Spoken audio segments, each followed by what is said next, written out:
दिउँ तिमीलाई मैले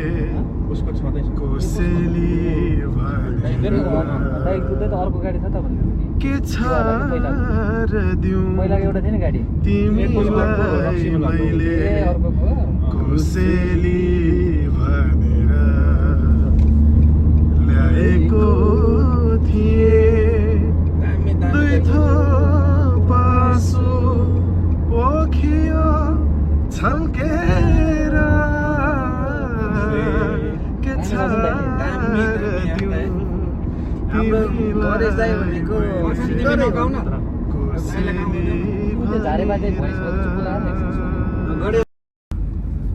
भेन्डम मलको जमिन पनि होइन प्लास भेन्डम यो बार्सिलोनामा यो ठुलो मल हो यो 48 49 यता 50 तिर यता 48 पी भनेपछि हामी चाहिँ कहाँ जानुपर्छ नि केएल तिर जानुपर्छ ल मल पार्किङ हैन पुरै खाली छ एउटा फोटो हाल न त्यही छ अब नोबडी हुन्छ नि अब स्केड्युल हुन्छ नि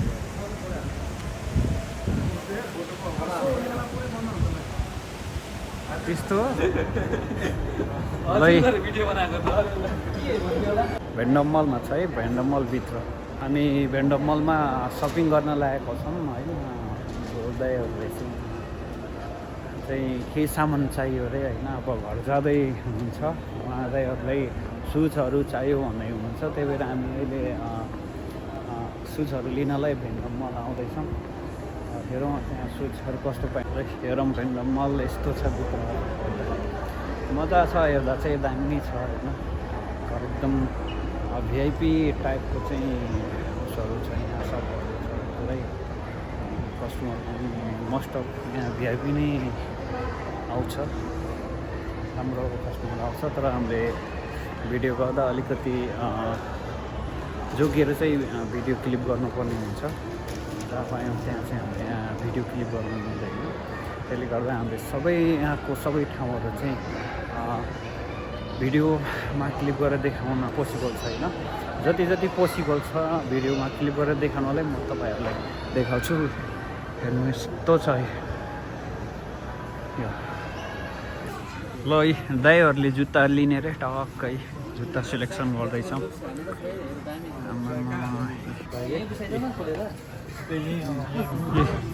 जुत्ताको चोइसेस भनेको यस्तो छ कि बब्बाल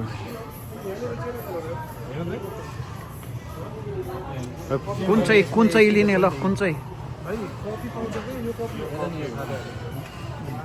हामी फर्कियो है अब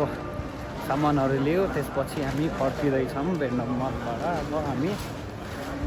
फर्किएर अब टक्क अब खानाको लागि जानुपर्छ